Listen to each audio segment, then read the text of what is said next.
Hello and a very warm welcome to Sports Today. I have an absolute legend of the sport that many people, unfortunately, in India might not have heard of.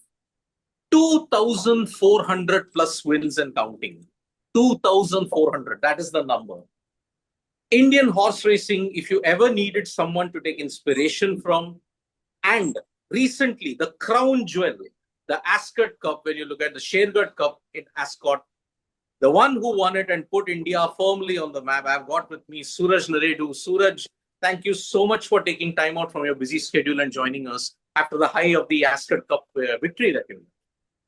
Thank you. Thank you so much. It's a pleasure to be on your show. Um, uh, and thank you for the lovely introduction that you've given. I still feel that I'm getting started. So, being a legend of the sport is still a very far thing for me. So, it's a lot to achieve. I mean, Suraj, you've been pretty modest here because let's make no mistake about it, okay? There is a lot of stories associated with the Shergar Cup. Okay? Ascot, when you look at it, 16 years ago, I read this story that 16 years ago you had gone to Ascot, not as a jockey, but as a cheerleader for your uncle who was also participating there. Now, when you led Team Asia to that victory over Europe, I mean, those first few moments of achieving something huge, from cheering now to a winner, how do you sum up that moment?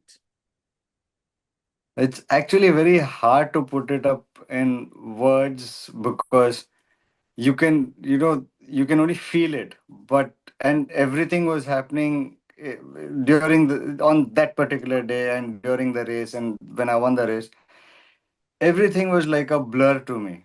The entire whole focus was on winning a race at Ascot, and it has been a steady progress for a few months before that. Everything that we were working up to was because keeping Ascot and the Shergar Cup in mind.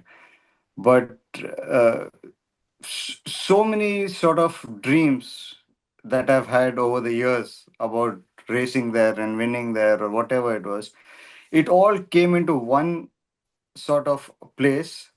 It's like a volcano erupted, that one victory, like it just happened, and then like boom.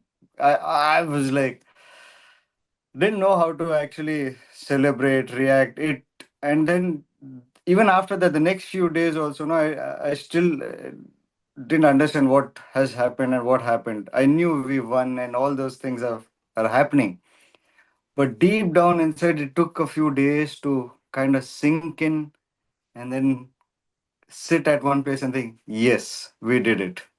So, very, very special moment, not just for me, for the entire Indian racing fraternity.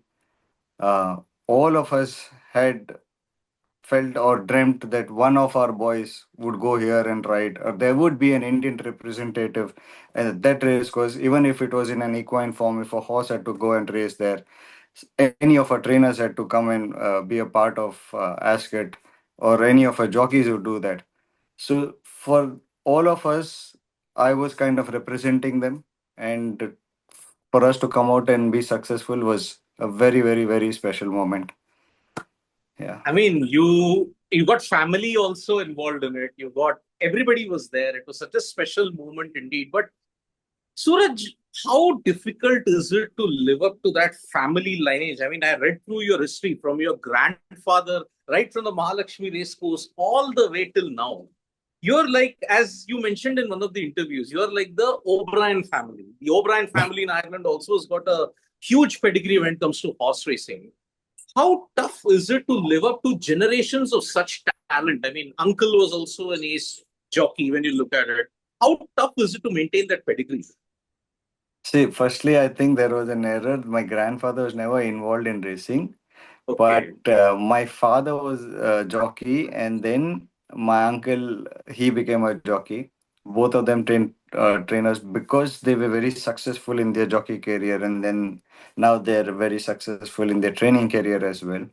It was, you know, I feel very satisfied that like now our generation, that is my brother, myself, my cousins, we all have carved our own niche into the sport, and we have uh, not only, I think, lived up to the family name. I would be in a very humble but a very proud way, I would say that we have tried and carried our family's legacy uh, maybe a step ahead of what we have done, and that is what a family loves to do. You always want to build up, you need to grow, you need to expand, and I'm glad that we all have done in our own way, and hopefully we will continue to grow, we will continue to give Indian racing as much as we can. And I don't know, maybe after us, our children, if they get into the sport, and hopefully they would, and they would carry the legacy forward.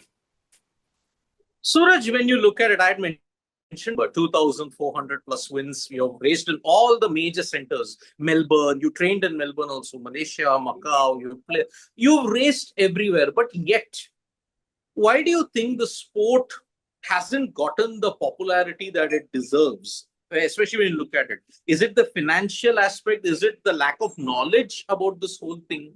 Or is it because it's not been transformed? I mean, if you may say, the message has not been transmitted to the masses. Like, yes, even you can also do it. What do you think is the obstacle that why India still hasn't got on despite your monumental achievements? As you said, you've answered your question perfectly yourself. Like, say, for a simple example, over here now, racing in UK, they have a newspaper which is this thick called Racing Post. It is only about racing. We are getting in our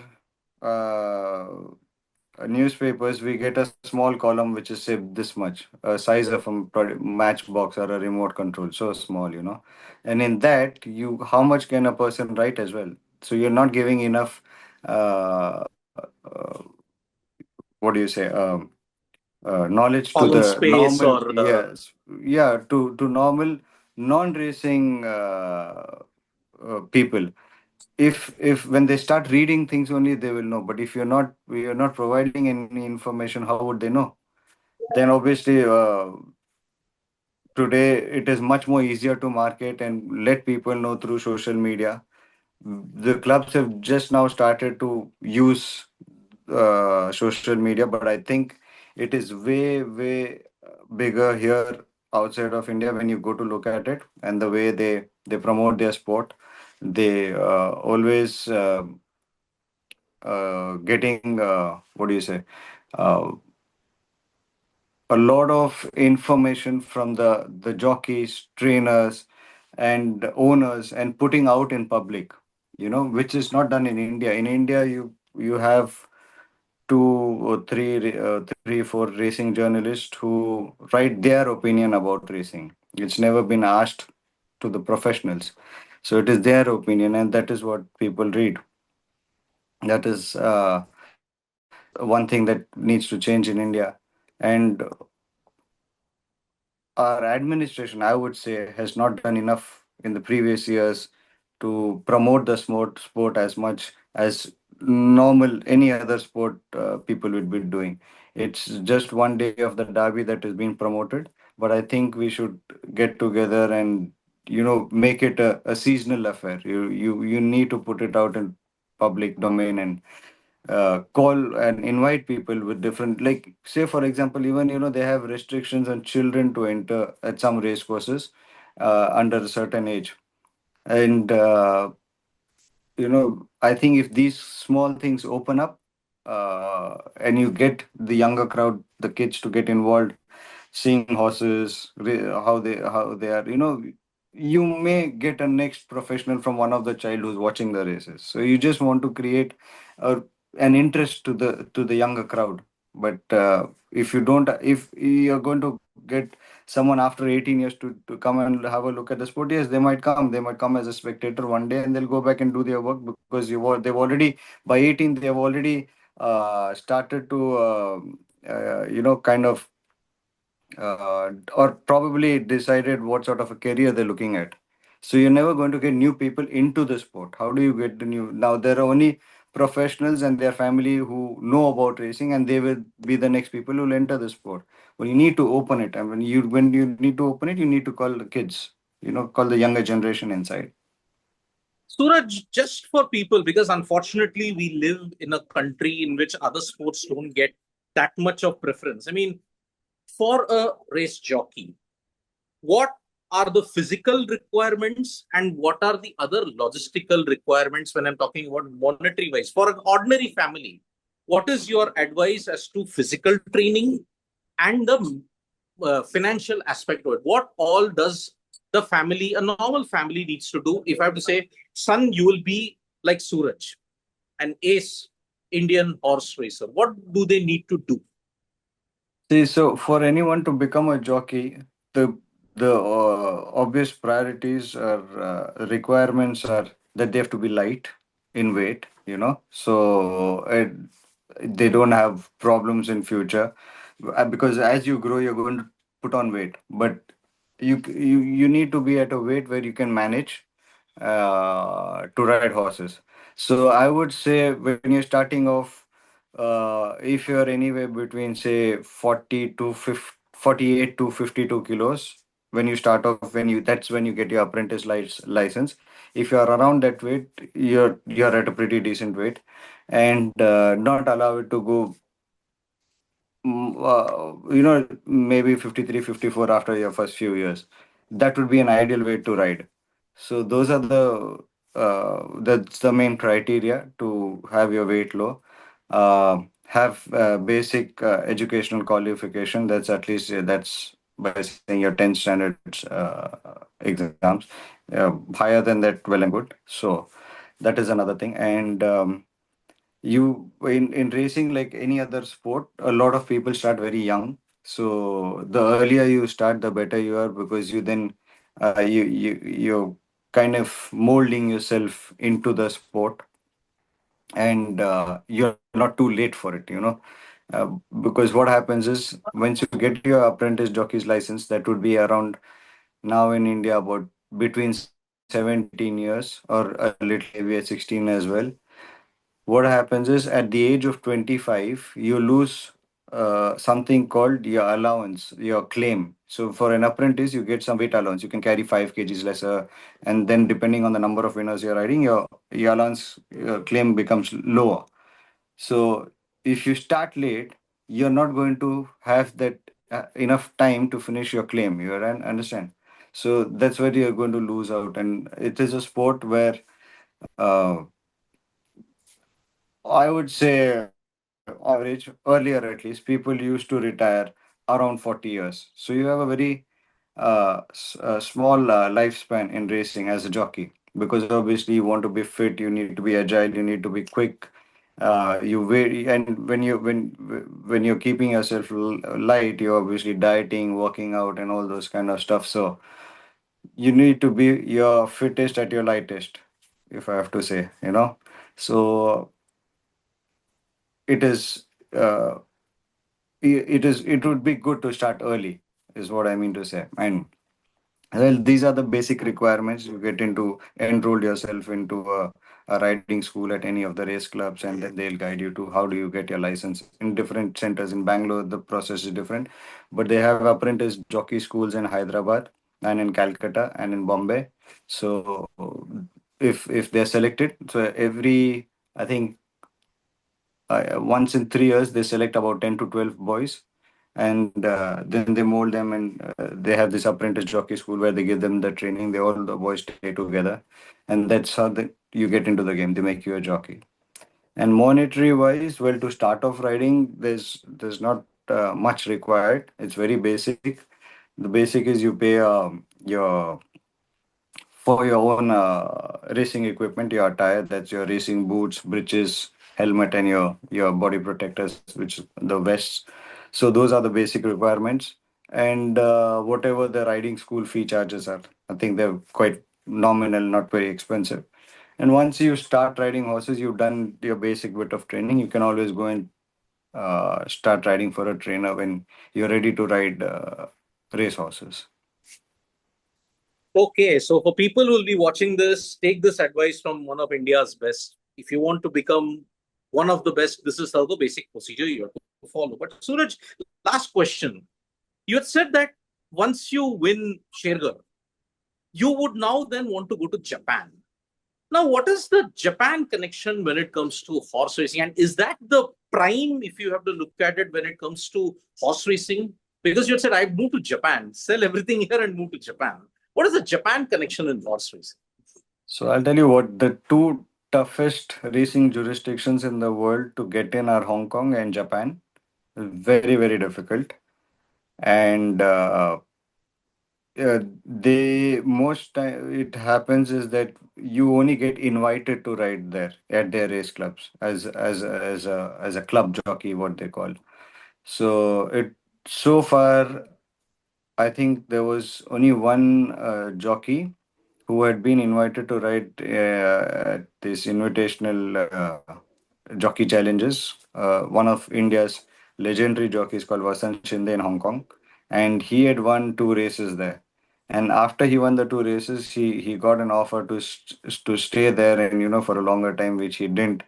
And for which we think that had he stayed, it would have opened doors for India or for all the Any Asian idea why jockeys. he couldn't stay? Was it finance? Was it something? No, he was doing very well in India, and he had a great association with another legendary trainer called Mr. Rashid Bairamji, and Okay, they were dominating the Indian racing scenario. So for him, and obviously, I think also the language, in Hong Kong is Chinese and correct. stuff like that. I'm guessing so, but he was very comfortable being in his own space, and he didn't want to move there.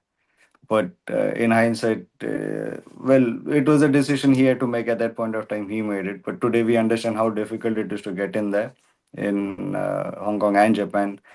And in fact, my uncle is another jockey who rode in Japan, Correct.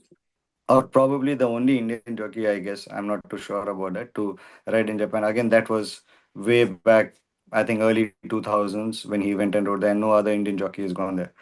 So for me, it is like Ascot. It is a dream come true to get a chance to ride in these race courses. And if a little small little door opens to go in there, I'll just jump at it. I won't think twice. Short term, long term, any, or maybe even for a day, or however they give me an opportunity, I'd love to be there. The best of the best horses race there, and the world's best jockeys are there. So nothing like competing with the best. Exactly. Final question, Suraj. What is the message you would want to give to all Indians? Because many people are aware of what you did at Shergar Cup, but a fair majority aren't. So, what is the message that you want to give to all our Indian public and all to the fans of horse racing in this country? Sorry. Well, firstly, I'd like to thank everybody, all the people who have supported me uh, over the years, not only in the Shergar Cup, and who were really cheering for me on that day. I I I got a few messages and calls from a lot of people saying how special this was for all of them and how they were all alive. So thank you very much for always supporting me, and please continue doing so. And I will keep trying my best to see that we get more laurels to the country.